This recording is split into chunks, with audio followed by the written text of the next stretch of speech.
सूरज की पहली किरण जैसे ही पूर्व दिशा से आसमान में फैली, उसने अपनी स्वर्णिम रोशनी से गंगा की शांत लहरों को नहलाना शुरू कर दिया। ऐसा लग रहा था मानो गंगा ने सुनहरी चादर ओढ़ ली हो। ठंडी सुबह की हल्की धुंध ने वातावरण को रहस्यमय बना दिया था। घाट पर गूंजते भजन कीर्तन की ध्वनि न केवल हर कोने में गूंज रही थी, बल्कि श्रद्धालुओं के दिलों को सुकून और भक्ति से भर रही थी। यह महाकुंभ का विशेष दिन था। यह वही शुभ अवसर था जब लाखों श्रद्धालु गंगा की गोद में स्नान करके अपने पापों का प्रायश्चित करने और नए जीवन का आशीर्वाद पाने के लिए यहाँ आते हैं। हर कोई गंगा में डुबकी लगाने के लिए आतुर था।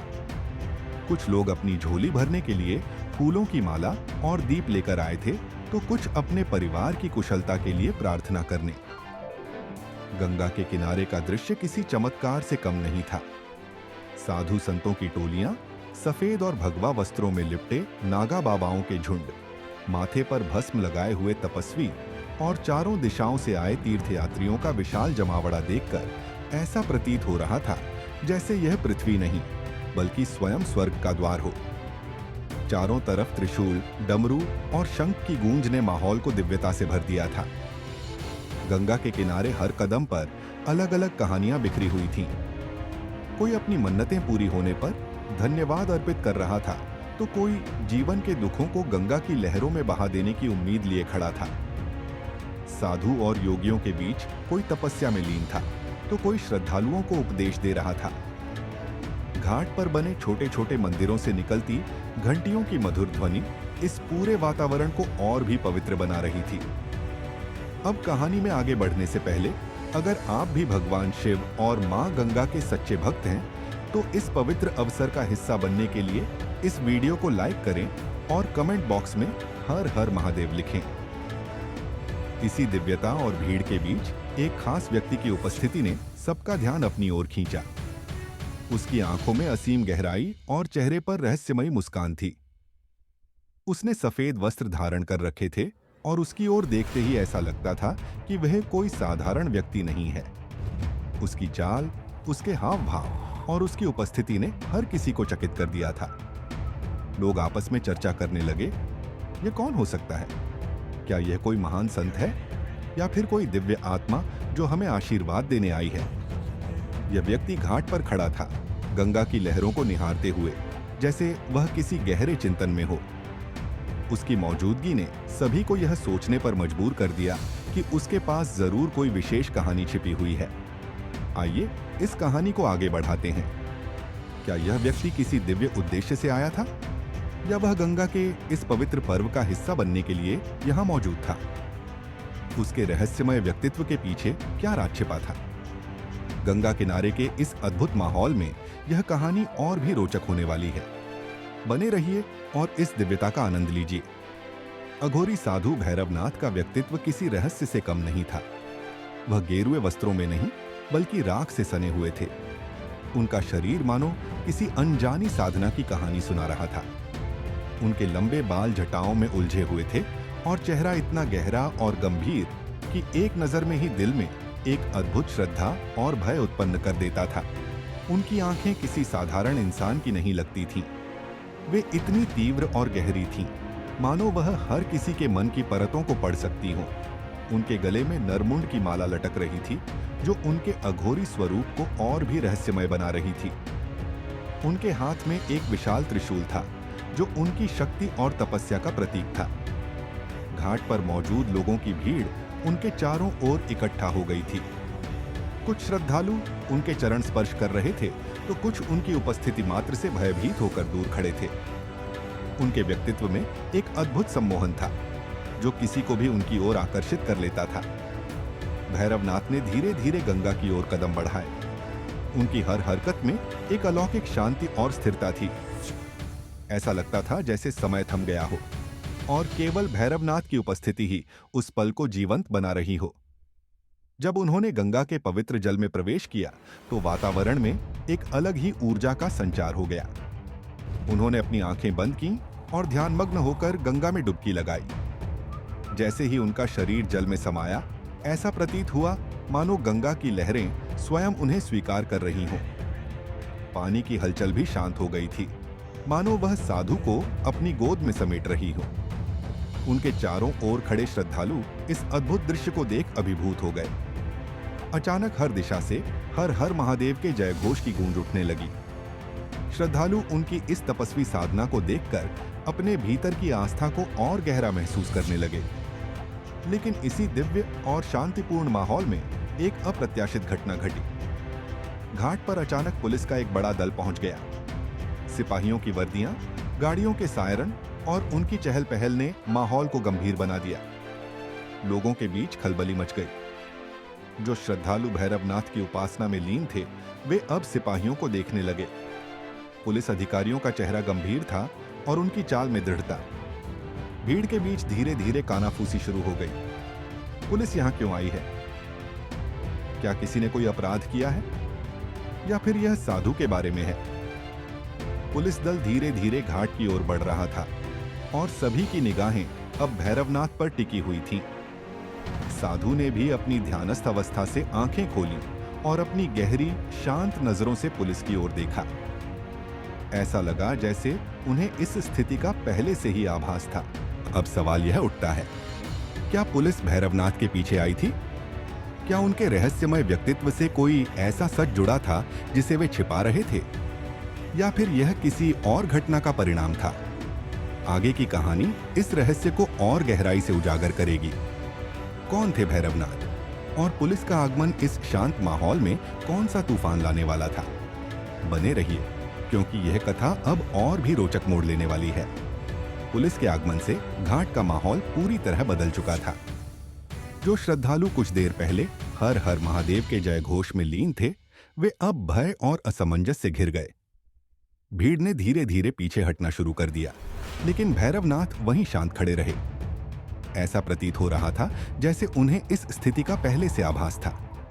उनके चेहरे पर न कोई भय था, न कोई बेचैनी, सिर्फ एक गहरी अडिग शांति। इंस्पेक्टर ने आगे बढ़कर भीड़ की ओर देखा और सख्त आवाज में कहा, यह अघोरी साधु लोगों को ठग रहा है, इसे तुरंत गिरफ्तार किया जाएगा। उनकी बात सुनते ही भीड़ में खलबली मच गई। कुछ लोग विरोध करने लगे तो कुछ कानाफूसी करते हुए चुपचाप तमाशा देखने लगे। भैरवनाथ ने अपनी नजरें इंस्पेक्टर की ओर उठाईं। उनकी आंखों में गहराई और शांति थी, जो किसी को भी पल भर के लिए ठहरने पर मजबूर कर सकती थी। लेकिन पुलिस ने बिना समय गंवाए उन्हें घेर लिया। इंस्पेक्टर ने कड़े स्वर में पूछा, तुम यहाँ क्या कर रहे हो? क्या तुम नहीं जानते कि ठगी और अंधविश्वास फैलाना कानूनन अपराध है? भैरवनाथ ने धीमे लेकिन गहरे स्वर में उत्तर दिया, मैं केवल अपनी साधना कर रहा हूं। मेरा गंगा के अलावा किसी से कोई लेना देना नहीं। उनकी आवाज इतनी प्रभावशाली थी कि कुछ क्षण के लिए वहां मौजूद सभी लोग, यहां तक कि पुलिस अधिकारी भी ठिठक गए। ऐसा लगा मानो उनकी बातों में कोई अनकही सच्चाई छिपी हो। लेकिन इंस्पेक्टर ने अपने इरादे को डगमगाने नहीं दिया। उन्होंने कड़े शब्दों में कहा, तुम्हारी साधना के नाम पर लोगों को बहकाना बर्दाश्त नहीं किया जाएगा। पुलिस ने बिना देर किए भैरवनाथ को घेरते हुए उन्हें भीड़ के बीच से बाहर निकालने की कोशिश की। लोगों के बीच से विरोध की आवाजें उठने लगीं। यह साधु ठग नहीं है, किसी ने चिल्लाकर कहा, यह गंगा का सेवक है। लेकिन पुलिस की मौजूदगी और उनके सख्त रवैये के आगे कोई भी खुलकर विरोध करने की हिम्मत नहीं जुटा सका। भैरवनाथ ने बिना किसी प्रतिरोध के खुद को पुलिस के हवाले कर दिया। उनका चेहरा अब भी शांत था, जैसे उन्हें किसी चीज का मलाल नहीं हो। पुलिस ने उन्हें घसीटते हुए अपने वाहन तक पहुंचाया। उनकी जटाएं उनके चेहरे पर बिखर गई थीं और उनके गले की नरमुंडों की माला धीरे धीरे हिल रही थी, मानो इस पूरी घटना की गवाही दे रही हो। भीड़ में मौजूद लोग यह दृश्य देखकर स्तब्ध थे। कुछ ने आंखों में आंसू भरकर कहा, यह अन्याय है। लेकिन उनकी आवाज पुलिस के सायरन और आदेशों के शोर में दबकर रह गई। जैसे ही पुलिस का वाहन घाट से रवाना हुआ, वहां का माहौल भारी खामोशी में डूब गया। भैरवनाथ की अनुपस्थिति ने घाट पर एक अजीब सा सूनापन भर दिया था। श्रद्धालु अब भी यह समझने की कोशिश कर रहे थे कि यह सब क्यों और कैसे हुआ। अब सवाल उठता है, क्या भैरवनाथ सच में अपराधी थे या वे किसी बड़ी साजिश का शिकार हुए? क्या उनकी साधना के पीछे कोई अनकही कहानी छिपी थी? और पुलिस जो उन्हें गिरफ्तार करके ले गई, क्या उनके असली इरादे कुछ और थे? आगे की कहानी इन सवालों के जवाब और भैरवनाथ की असली पहचान को उजागर करेगी। ये रहस्यमय घटना अब और भी रोमांचक मोड़ लेने वाली है। भैरवनाथ ने बिना किसी प्रतिरोध के खुद को पुलिस के हवाले कर दिया। उनकी शांत मुद्रा और स्थिरता ने वहां मौजूद हर किसी को अचंभित कर दिया। ऐसा लग रहा था मानो उन्हें इस सब का पहले से ही आभास था और वे जानते थे कि यह पल उनकी यात्रा का एक हिस्सा है। जैसे ही पुलिस ने उन्हें अपने वाहन में बैठाया, घाट पर एक अजीब सा सन्नाटा छा गया। चारों ओर की गूंजती आवाजें जैसे अचानक थम गईं। श्रद्धालुओं का हर्षोल्लास और भजन कीर्तन की ध्वनि मानो गंगा की लहरों के साथ कहीं खो गई हो। इस सन्नाटे में गंगा की लहरें अब भी बह रही थीं, लेकिन उनमें एक बेचैनी सी महसूस हो रही थी। ऐसा लग रहा था जैसे खुद गंगा भी इस घटना से क्रोधित हो उठी हो।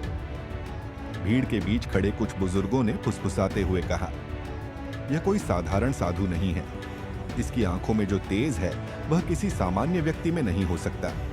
यह भगवान शिव का ही रूप हो सकता है। एक अन्य वृद्ध ने कहा, पुलिस ने इसे गिरफ्तार करके बहुत बड़ी गलती की है। इससे कुछ अनहोनी जरूर होगी। उनकी बातों ने घाट पर मौजूद लोगों के मन में और भी सवाल खड़े कर दिए। कौन था यह साधु? क्या यह वास्तव में ठग था जैसा पुलिस कह रही है, या फिर यह किसी दिव्य रहस्य का वाहक था? हर कोई भैरवनाथ के बारे में अपनी अपनी अटकलें लगाने लगा। महाकुंभ का उत्सव, जो अभी तक भक्ति और उमंग से भरा हुआ था, अब एक गहरे रहस्य और बेचैनी में बदल गया। श्रद्धालु जो कुछ समय पहले अपनी आस्था में डूबे हुए थे, अब इस साधु के व्यक्तित्व और उसकी गिरफ्तारी पर चर्चा करने लगे।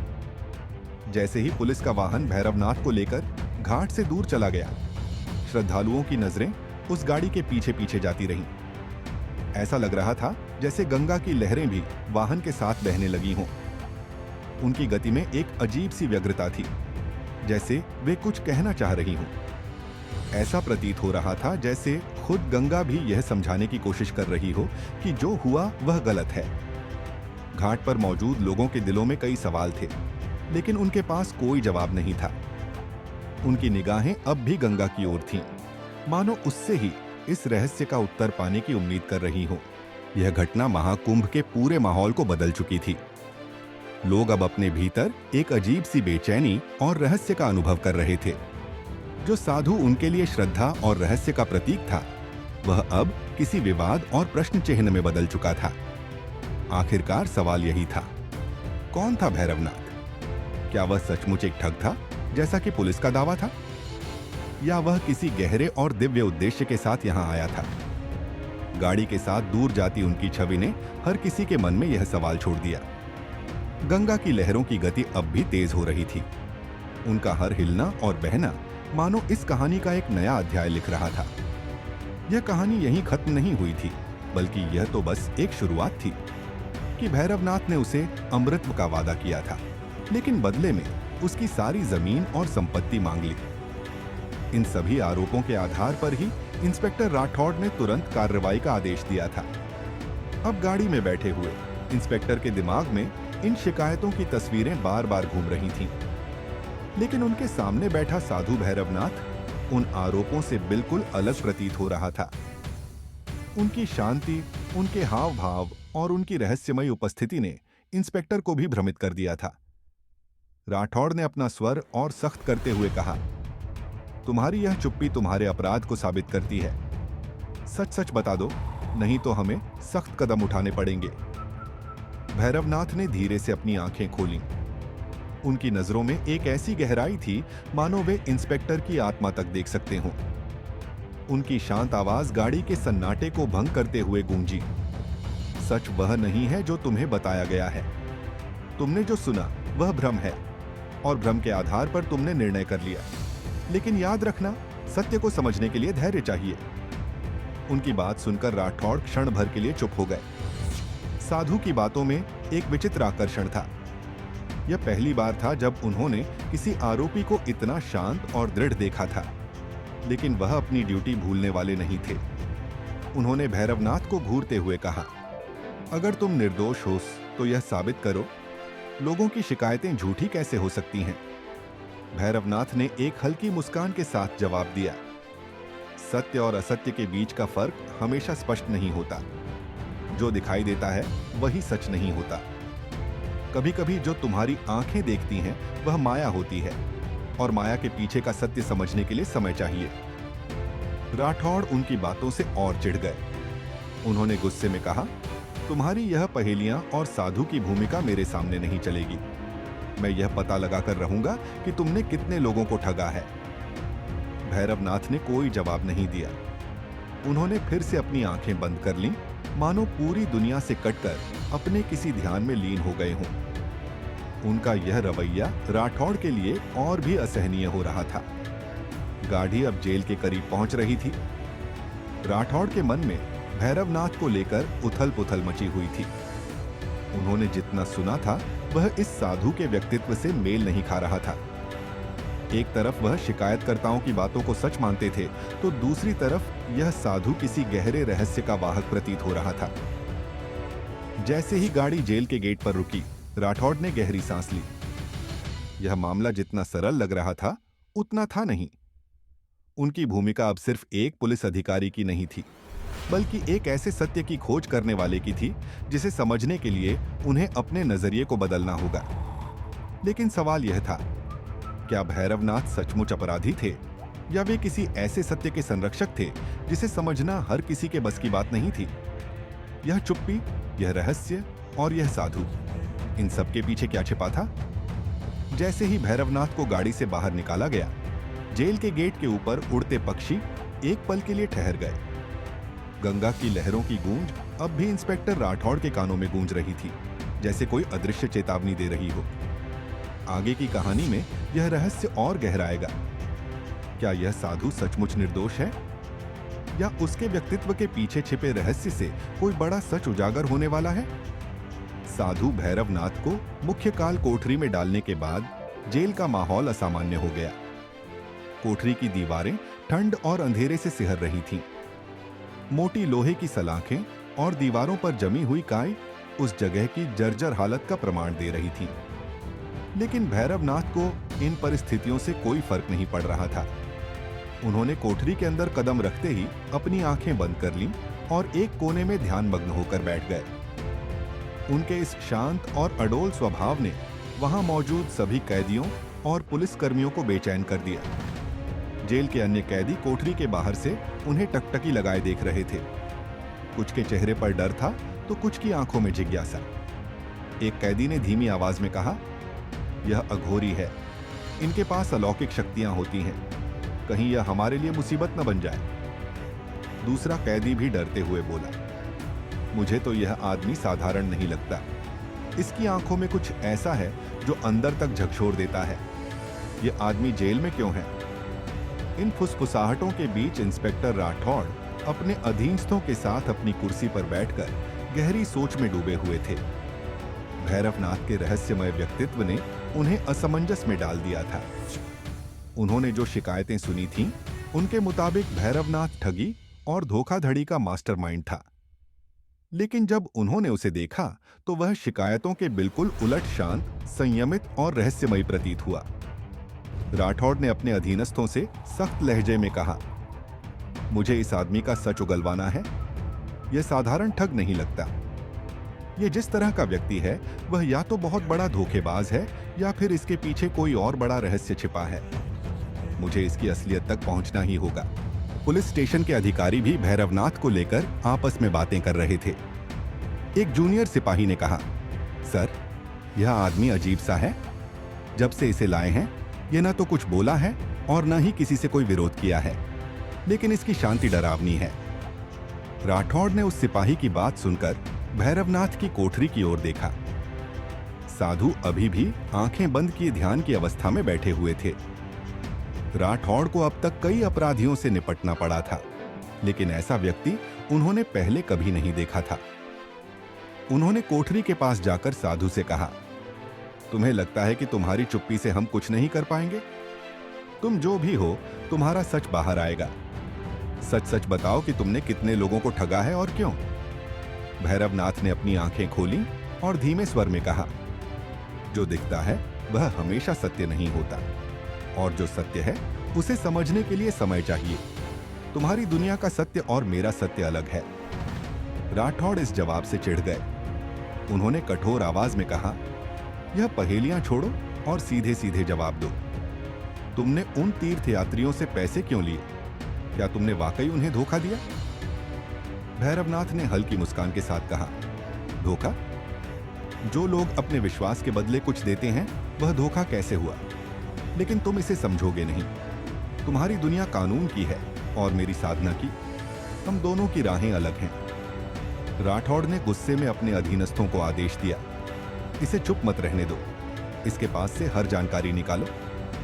लेकिन जितना राठौड़ उसे दोषी साबित करने की कोशिश कर रहे थे, उतना ही भैरवनाथ का रहस्यमय व्यक्तित्व उनके प्रयासों को विफल कर रहा था। उनकी शांति और रहस्य ने पुलिस स्टेशन के माहौल को बोझिल बना दिया था।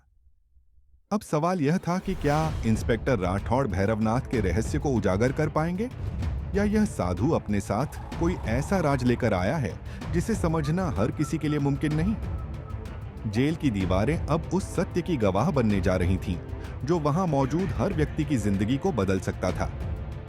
भैरवनाथ की गिरफ्तारी के बाद से ही जेल का माहौल असामान्य हो गया था, लेकिन उस रात जो हुआ उसने हर किसी को सोचने पर मजबूर कर दिया। जेल की कोठरी में बैठा वह साधु, जिसने बिना किसी प्रतिरोध के अपनी गिरफ्तारी स्वीकार कर ली थी, अब कुछ ऐसा कर रहा था जो किसी के लिए भी समझ पाना आसान नहीं था। जेल के भीतर अचानक एक विचित्र शांति फैलने लगी। आमतौर पर रात के समय कैदियों की चिल्लाने और झगड़ने की आवाजें पूरे जेल में गूंजती थीं, लेकिन उस रात ऐसा लगा मानो किसी ने सभी को चुप करा दिया हो। ड्यूटी पर तैनात सिपाही, जो भैरवनाथ की कोठरी के पास पहरा दे रहा था, ने देखा कि कोठरी के भीतर से हल्की हल्की रोशनी निकल रही है। पहले तो उसने इसे अपनी थकावट और भ्रम समझा, लेकिन कुछ ही देर बाद उसने महसूस किया कि यह रोशनी असली थी। सिपाही ने घबराते हुए अपने साथी से कहा, क्या तुमने देखा? कोठरी के अंदर कुछ अजीब हो रहा है। साधु के चारों ओर यह रोशनी कहां से आ रही है? साथी सिपाही ने भी कोठरी की ओर देखा और ठिठक गया। उसने धीमी आवाज में कहा, यह मेरी समझ से परे है। शायद यह हमारी आंखों का धोखा है, लेकिन यह साधारण नहीं है। कोठरी के भीतर भैरवनाथ अपनी आंखें मूंदे ध्यान में लीन थे। उनकी उपस्थिति से ऐसा लग रहा था जैसे समय थम गया हो। जेल के भीतर हवा भी जैसे भारी हो गई थी। अचानक एक कैदी ने अपनी कोठरी से आवाज लगाई, मैंने उसे देखा, वह हवा में तैर रहा था। मैंने खुद अपनी आंखों से देखा। इस बात को सुनते ही अन्य कैदियों के बीच फुसफुसाहट शुरू हो गई। कुछ ने इस घटना की पुष्टि की तो कुछ इसे केवल भ्रम मानने लगे। लेकिन एक बात स्पष्ट थी, जेल के भीतर कुछ असामान्य हो रहा था। पुलिस अधिकारी भी इस घटना से परेशान हो गए। इंस्पेक्टर राठौड़ ने जब यह सुना तो पहले तो उन्होंने इसे बकवास कहकर खारिज कर दिया, लेकिन जब उन्होंने खुद कोठरी के पास जाकर देखा तो माहौल की अजीब शांति और साधु के चारों ओर का हल्का प्रकाश उनके लिए भी एक पहेली बन गया। राठौड़ ने खुद से कहा, यह आदमी कौन है? क्या यह सचमुच कोई साधारण इंसान है या इसके पीछे कोई बड़ा रहस्य छिपा है? इसी बीच महाकुंभ में भैरवनाथ की गिरफ्तारी की खबर आग की तरह फैल गई। घाट पर मौजूद तीर्थयात्री और श्रद्धालु इस घटना को लेकर पुलिस पर सवाल उठाने लगे। एक बुजुर्ग महिला ने कहा, भैरवनाथ ठग नहीं हो सकते, उन्होंने हमसे कभी कुछ नहीं मांगा, वह तो बस ध्यान और साधना में लीन रहते थे। एक अन्य श्रद्धालु ने कहा, यह पुलिस का अन्याय है, भैरवनाथ कोई साधारण व्यक्ति नहीं है, वह दिव्य शक्तियों के धनी है, उन्होंने जो किया वह हमारी भलाई के लिए था। लोगों के बीच यह चर्चा जोरों पर थी कि पुलिस ने भैरवनाथ को गिरफ्तार करके बहुत बड़ी गलती की है। इस घटना ने महाकुंभ के माहौल को पूरी तरह बदल दिया था। जेल के भीतर और बाहर दोनों जगहें अब एक ही सवाल से घिरी हुई थीं। भैरवनाथ कौन थे? क्या वे सचमुच एक ठग थे या उनकी उपस्थिति में कुछ ऐसा था जिसे समझने के लिए एक अलग दृष्टिकोण चाहिए था? भैरवनाथ अब भी अपनी कोठरी में शांत थे, जैसे बाहरी दुनिया की घटनाओं से पूरी तरह निर्लिप्त। लेकिन उनकी यह शांति किसी तूफान के आने का संकेत दे रही थी। इंस्पेक्टर राठौड़ ने तय कर लिया था कि वह इस साधु के रहस्य को किसी भी कीमत पर उजागर करेंगे। लेकिन क्या वह ऐसा कर पाएंगे या भैरवनाथ का सच उनकी कल्पना से परे निकलेगा? यह कहानी अब अपने चरम की ओर बढ़ रही थी, जहां भैरवनाथ का रहस्य और भी गहरा होने वाला था। भैरवनाथ की गिरफ्तारी के बाद उनका मामला समाज में तीव्र चर्चा का विषय बन चुका था। एक महिला ने मीडिया से कहा, वह तो केवल भगवान शिव के नाम का जाप कर रहे थे। अगर वह ठग होते तो उनके पास बड़ी दौलत होती, लेकिन उनके पास कुछ नहीं था। उसकी बातों ने कई लोगों को सोचने पर मजबूर कर दिया। वहीं दूसरी ओर कुछ लोग पुलिस की कार्रवाई का समर्थन कर रहे थे, यह मानते हुए कि अगर वह निर्दोष हैं तो यह अदालत में साबित हो जाएगा। इंस्पेक्टर राठौड़ अब अधिक असमंजस में थे। भैरवनाथ के शांत और स्थिर व्यवहार ने उनके मन में गहरी जिज्ञासा पैदा कर दी थी। वह सोचने लगे, अगर यह आदमी सच में ठग है तो वह इतनी शांति से क्यों रह सकता है? ठगों का स्वभाव तो हमेशा हलचल और झूठ से भरा होता है। यह आदमी अलग है। राठौड़ ने अपने एक सहकर्मी से कहा, हमें इसके बारे में और गहराई से जानना होगा। अगर यह सच में एक साधु है तो इसके पीछे कुछ गहरा रहस्य जरूर होगा। जेल की काल कोठरी में एक अजीब सा सन्नाटा था। दीवारों पर समय और नमी के कारण काई जम चुकी थी और ठंड की एक अजीब सी हवा अंदर बह रही थी। इन दीवारों ने भयानक अकेलापन और वीरानगी का एहसास कराया। भैरवनाथ को यहां बंद करने का निर्णय राठौड़ ने इसलिए लिया था ताकि वह मानसिक और शारीरिक रूप से टूट जाए और सच्चाई स्वीकार कर ले। रात का समय था। जेल के सभी कैदी अपने अपने कोनों में चुपचाप दुबके हुए थे। उनके चेहरों पर डर और आशंका थी। लेकिन भैरवनाथ ने इस अंधकारपूर्ण वातावरण में भी अपनी शांति बनाए रखी। वह अपने कोने में ध्यानमग्न थे, मानो इस अंधेरे में भी वह किसी अलौकिक शक्ति से जुड़े हुए हों। जेल के अधिकारियों और कैदियों के लिए भैरवनाथ की उपस्थिति एक विचित्र दुविधा बन गई थी। उसकी शांति, जो एक सामान्य व्यक्ति को शांति का एहसास दिलाती, वह इन जेल वालों के लिए एक रहस्य और बेचैनी का कारण बन चुकी थी। भैरवनाथ की चुप्पी और उसकी साधना ने उन सभी को उलझन में डाल दिया था। काल कोठरी में घना अंधेरा था। सिर्फ एक छोटी सी खिड़की से चांद की हल्की सी रोशनी अंदर आ रही थी, जो जेल की दीवारों पर एक अद्भुत छाया बना रही थी। भैरवनाथ की आंखें बंद थीं और वह गहरे ध्यान में लीन थे, जैसे वह किसी अन्य लोक में विचरण कर रहे हों। इन परिस्थितियों ने राठौड़ के मन में एक और सवाल उठाया, क्या यह साधु सचमुच कोई सामान्य आदमी है? उनका मन अब यह मानने को तैयार नहीं था कि भैरवनाथ सिर्फ एक ठग हो सकता था। वह सोचने लगे, अगर वह साधु है तो उसे इस तरह की शक्ति कहां से मिल सकती है? इस बीच भैरवनाथ की रहस्यमय उपस्थिति और शांत स्वभाव ने जेल के वातावरण को पूरी तरह से बदल दिया था। कुछ कैदी अब भी फुसफुसाते हुए कहते थे, क्या वह सच में हवा में उड़ सकता है? लेकिन अधिकारी और सिपाही इस पर विश्वास करने के लिए तैयार नहीं थे। क्या भैरवनाथ सचमुच कोई दिव्य शक्ति से युक्त साधु था या वह किसी गहरे राज को छुपाए हुए था? यह सवाल अब और भी जटिल होता जा रहा था और राठौड़ को इस राज्य को उजागर करने के लिए एक नई दिशा में सोचने की जरूरत थी। कोठरी में घना अंधेरा था, लेकिन भैरवनाथ की उपस्थिति ने उसे अपनी एक विशेष ऊर्जा से भर दिया था। उनके चारों ओर एक अदृश्य ताकत महसूस हो रही थी, जैसे कोई आध्यात्मिक शक्ति का संचार हो रहा हो। जेल की दीवारें तक उनके प्रभाव को महसूस कर रही थीं। उनके त्रिपुंड ललाट और नरमुंड माला के साथ वह बिल्कुल अचल बैठे थे, जैसे उन्होंने इस संसार से खुद को पूरी तरह से अलग कर लिया हो। कोठरी के आसपास अजीब सी सरसराहट सुनाई दे रही थी, जैसे कोई अदृश्य शक्ति वहां मौजूद हो। अन्य कैदी आपस में फुसफुसा रहे थे। क्या यह सच है कि यह आदमी अघोरी है? एक ने पूछा। हाँ, मैंने सुना है कि अघोरी के पास अलौकिक शक्तियां होती हैं, दूसरे ने कहा। लेकिन ये यहां क्यों है? क्या अगर वह हम पर तांत्रिक क्रिया कर दे? इन डर और शंकाओं के बीच भैरवनाथ पूरी तरह शांत थे। उनके अंदर एक ऐसी शांति थी जो पूरी कोठरी और जेल के वातावरण को प्रभावित कर रही थी। रात का समय था और जैसे ही आधी रात पास आई, कोठरी के पास तैनात एक सिपाही ने हलचल महसूस की। उसे लगा कि कुछ बदल रहा है। उसने कान लगाकर सुनी तो उसे कुछ अजीब सी गूंज सुनाई दी। यह आवाज किसी मंत्र की तरह लग रही थी, जैसे कोई अदृश्य ताकत या ऊर्जा बह रही हो। सिपाही ने डरते हुए अपने साथी से पूछा, क्या तुमने यह आवाज सुनी? लेकिन उसके साथी ने कोई प्रतिक्रिया नहीं दी। वह अपनी ड्यूटी पर था और उसने इस पर ध्यान नहीं दिया। लेकिन सिपाही ने साहस जुटाया और कोठरी की ओर देखा। उसकी आंखें चौड़ी हो गईं। वह देखकर दंग रह गया। भैरवनाथ के चारों ओर एक हल्का प्रकाश फैलने लगा था। यह कोई साधारण प्रकाश नहीं था, बल्कि वह प्रकाश दिव्य और रहस्यमय प्रतीत हो रहा था। कोठरी की अंधेरी दीवारें उस प्रकाश से चमकने लगीं और भैरवनाथ की उपस्थिति जैसे जेल के भीतर हर कोने में महसूस हो रही थी। सिपाही ने भय और आस्था के मिश्रित भाव से भैरवनाथ को देखा। साधु गहरे ध्यान में लीन थे। उनकी आंखें बंद थीं, लेकिन उनका अस्तित्व इतना प्रबल था कि जेल की दीवारें तक उनकी ऊर्जा को महसूस कर रही थीं। सिपाही का मन अब भय से ज्यादा विस्मय और रहस्य से भर गया था।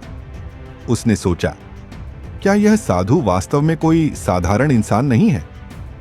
जेल के अधिकारियों और अन्य कैदियों ने भी अब भैरवनाथ के बारे में अफवाहें सुननी शुरू कर दी थीं। भैरवनाथ का नाम उनके लिए एक रहस्य बन चुका था। यह केवल पुलिस के लिए ही नहीं, बल्कि उन कैदियों के लिए भी एक असामान्य अनुभव था। उन्हें यह नहीं समझ आ रहा था कि आखिर भैरवनाथ कौन थे। इंस्पेक्टर राठौड़ अब इस रहस्य को और भी गहरे तरीके से जानने के लिए मन ही मन तैयार हो रहे थे। क्या भैरवनाथ सच में एक साधु थे या उनका उद्देश्य कुछ और था? क्या उनके पास कोई अलौकिक शक्ति थी या यह केवल एक भ्रम था? जेल की दीवारों के भीतर पसरी यह रहस्यमय ऊर्जा अब सच्चाई की ओर एक संकेत दे रही थी। आने वाले दिनों में भैरवनाथ का सच क्या सामने आएगा? यह सवाल अब और भी रहस्यमय हो चुका था।